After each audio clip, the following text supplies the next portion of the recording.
Hello again, you're watching the Scrapline Model Railway Weathering, and this is the second part of the video of how to weather this Class 50, obviously creating the paint peel effect along the roof.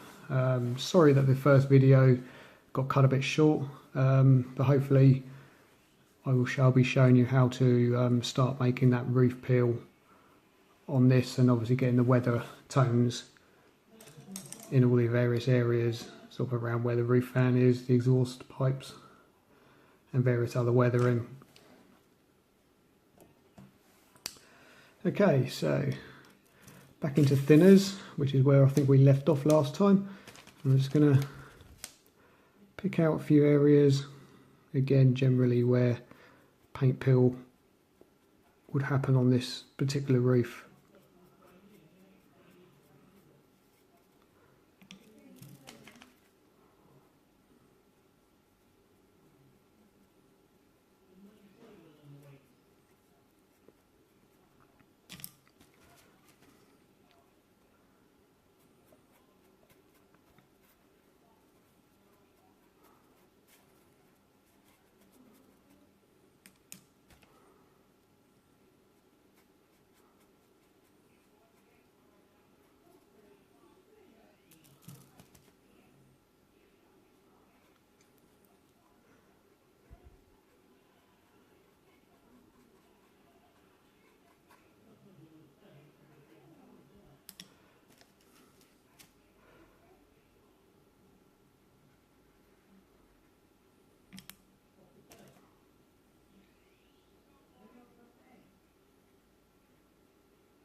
Okay, so that's thinners, and I'm going to leave that just to soak in for probably about 2 to 3 minutes, and then hopefully it should be ready enough to start peeling away.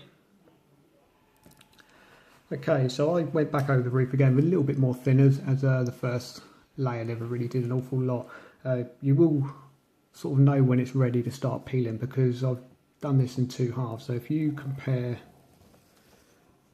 this half, which hasn't had nothing on it, so looking at sort of this area just around here, and compare it with that, which as you can see has sort of begun to blister a bit.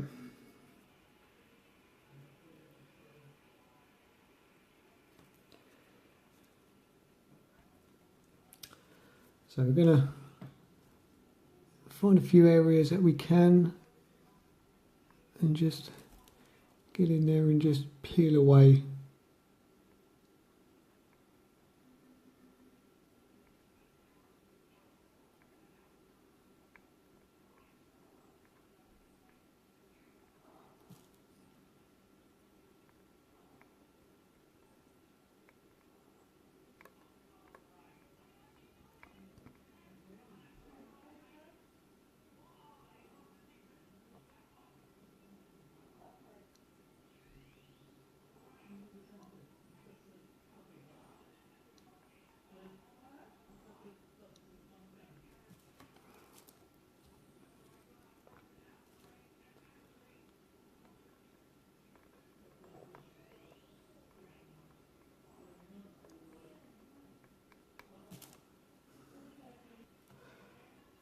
Again, if you find that it's just not quite peeling up as much as it should be, again just go back into a brush with a bit of thinners and just liven it up again. Also, because you've got the underlying weathering powders, you don't necessarily need to peel any particular areas in general, because sometimes the weathering powder seeps through the paint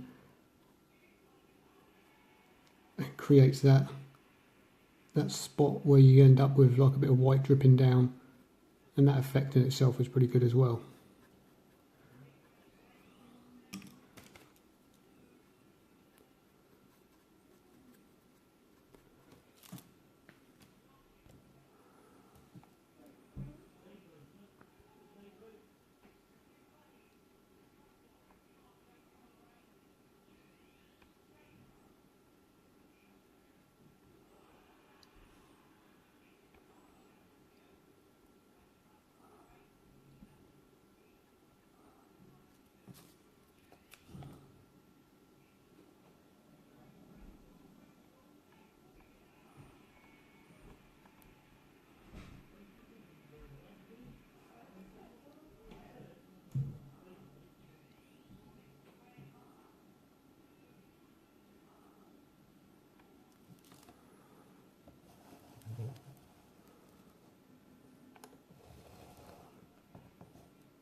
Okay, so if you're still finding that the peel's not quite lifting, again, just keep on applying thinners until you see that paint beginning to blister up, and eventually you'll get it just right. And of course at the same time, like I said, it's bringing the weathering powders out as well, so any areas where you don't want to be doing the peel and just quite happy with the effect of the primer bleeding through, then you can leave them areas as they are. I'm hoping now we should be able to get some areas moving. There we go.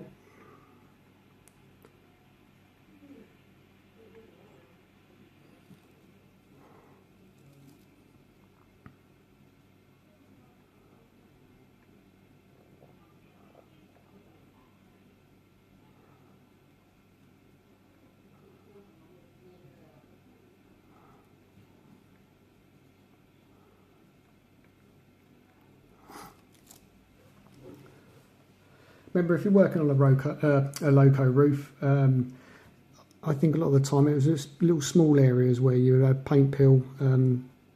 Obviously, when I first showed the coach in the first video, they had quite a lot of roof peel on it.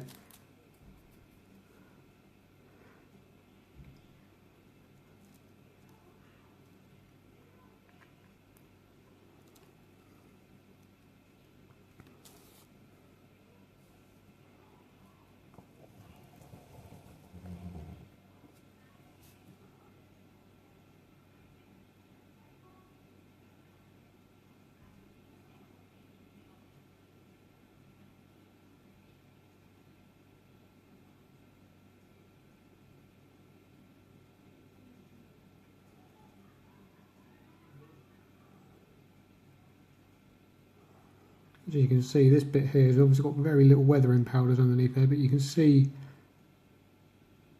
the skin that's formed on top where I painted the decal, fixing the paint.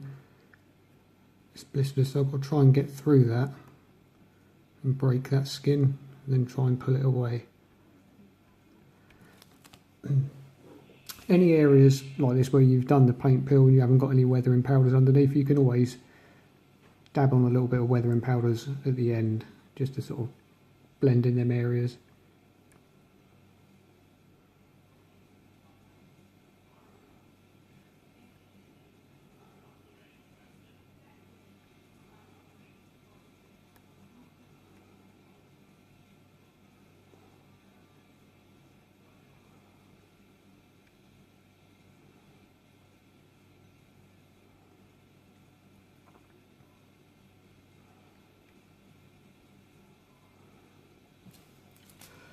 Okay, so quite happy with that. What I'm going to do is I'm just going to bring these weathering powders in these areas just so they've got a bit of a drip running down them. So that's a bit of thinners. Just dab them on to sort of where the powders are, and just try and streak it down.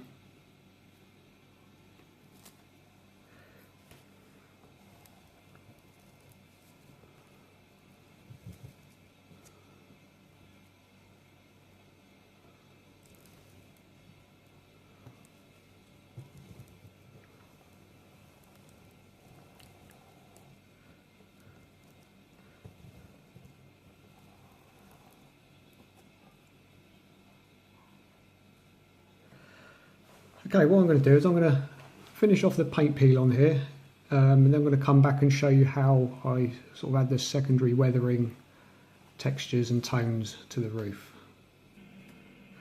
Okay, so done a few more areas, haven't gone crazy with it because as I said in the beginning, I don't think this particular loco was in all that bad condition when it was withdrawn from service, so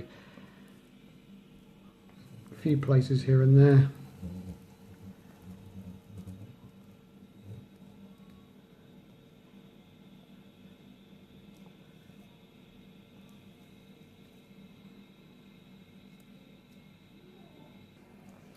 And the next stage is my powders.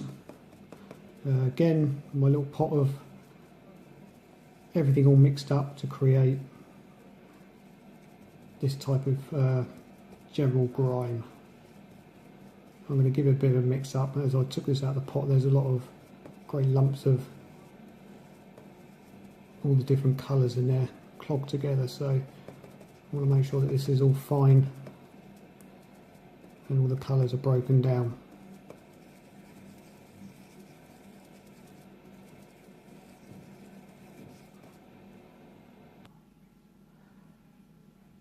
Okay, so I've got two brushes here. So I've got a very fine tipped one, which is a size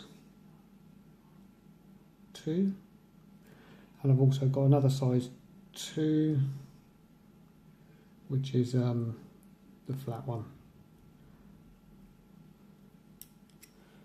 So there's nothing else that's been applied to the roof, no matte varnish, no thinners. I'm going to go straight into the powders.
Now, a lot of people do tend to use an airbrush for doing this weathering.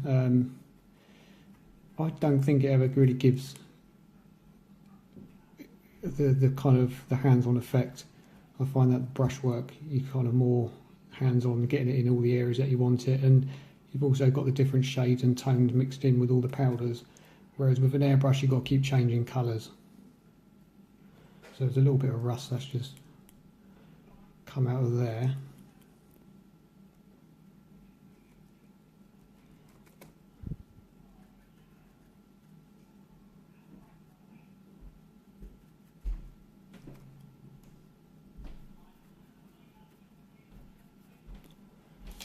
So at this point I normally switch to the smaller fine brush and just try and get some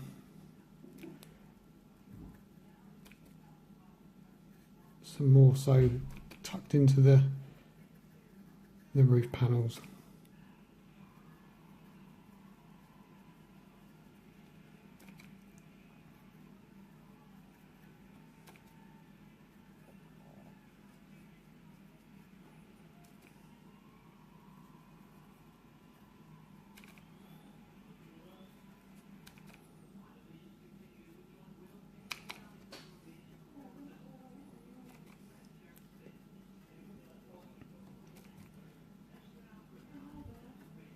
I tend to get these tones around the exhaust ports. That way it sets a base for when you want to put your soot colours in.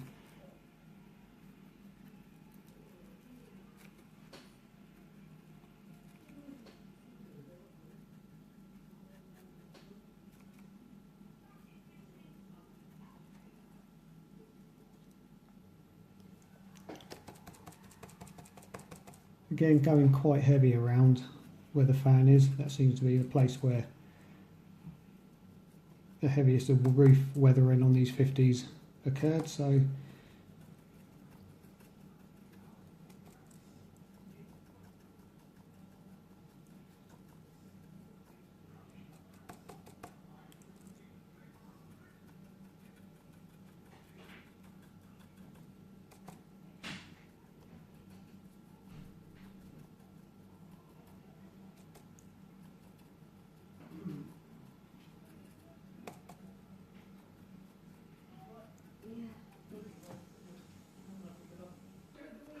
okay, so with the powders on top, soft brush, and I'm going to get most of this brushed away.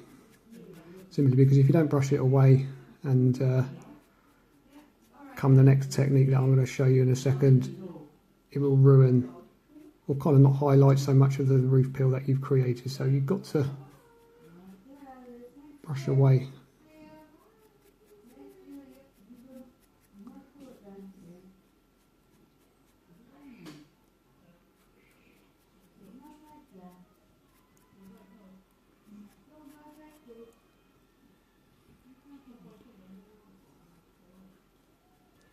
What I'm going to do is I'm just going to dab some back onto the around the roof fan again. I want some of that to be a little bit heavier.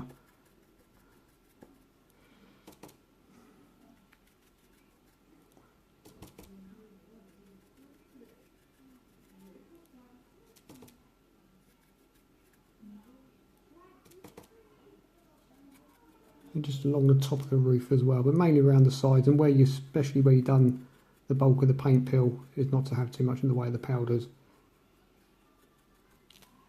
built up around it.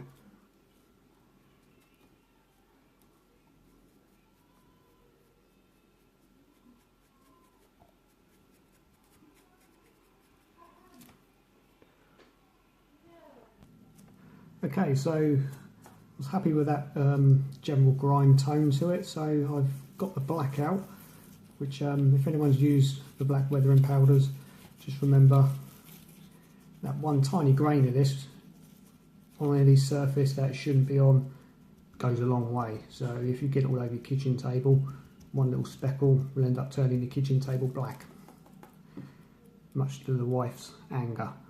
But we're going to go around the place where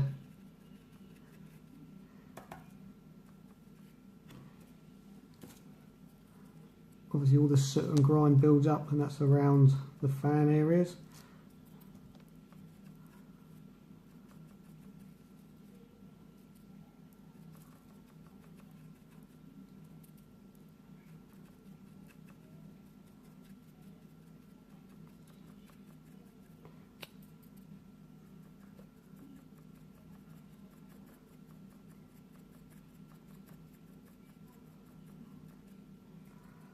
Now you might be also sort of wondering what happens with anything that drops down in the fan area. Once I finish the model, I will actually take it apart and make sure everything's all cleaned out in there.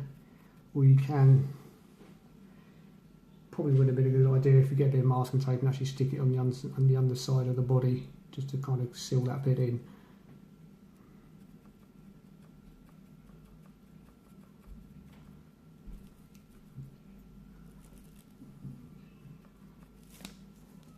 And again, remembering with the black, I like to have just a small bit of red in there as well.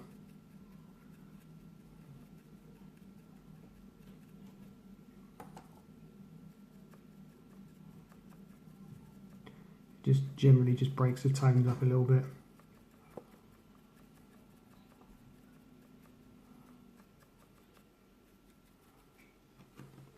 Okay, and definitely around the exhaust ports and generally in all the places where the Class 50 had their sort of soot build up, which is pretty much the whole roof. Okay, so the next stage is, if you've been following me on all my other channels, you should probably know that it's back into thinners.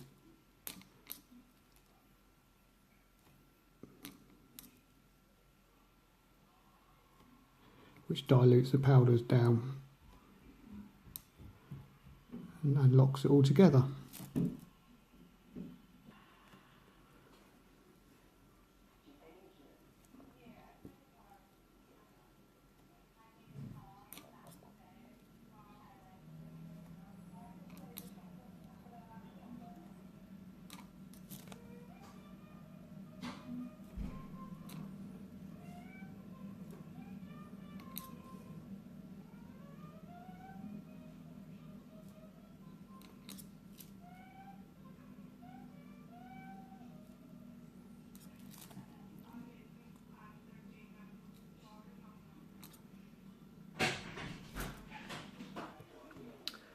Okay, so all the thinners have now locked in all the powders, and I'm happy enough with the finish. Obviously once you're at this stage and you feel like if you wanted to create just a little bit more peel, you can still carry on again, just add a bit more thinners and then just gently push away the paintwork. But I'm happy enough with this roof as it is. Just remember now at this point, because there's a lot of weathering powders on top, it's still live until you put a coat of matte varnish over the top of this. And once you've got that varnish on top, you can still apply more weathering powders or decrease or increase various tones, and again just seal it up with the matte varnish. I think I've covered everything on this. So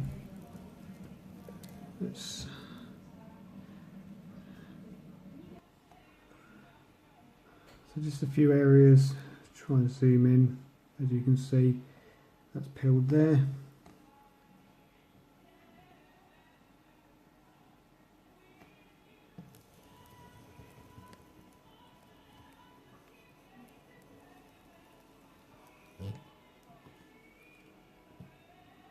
A few loose powders there, which I obviously missed.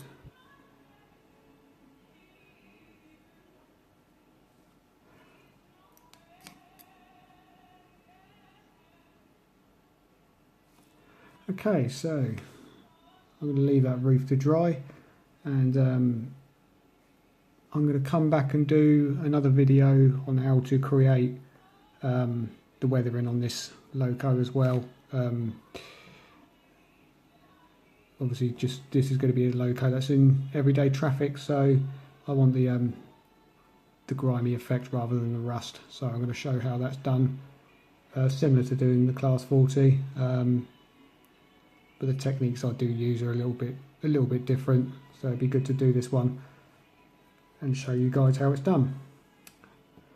And as usual, if you like it so far, please do subscribe. Any comments, any questions, just put them in the comment section and I'll answer anything that comes through. Thank you very much.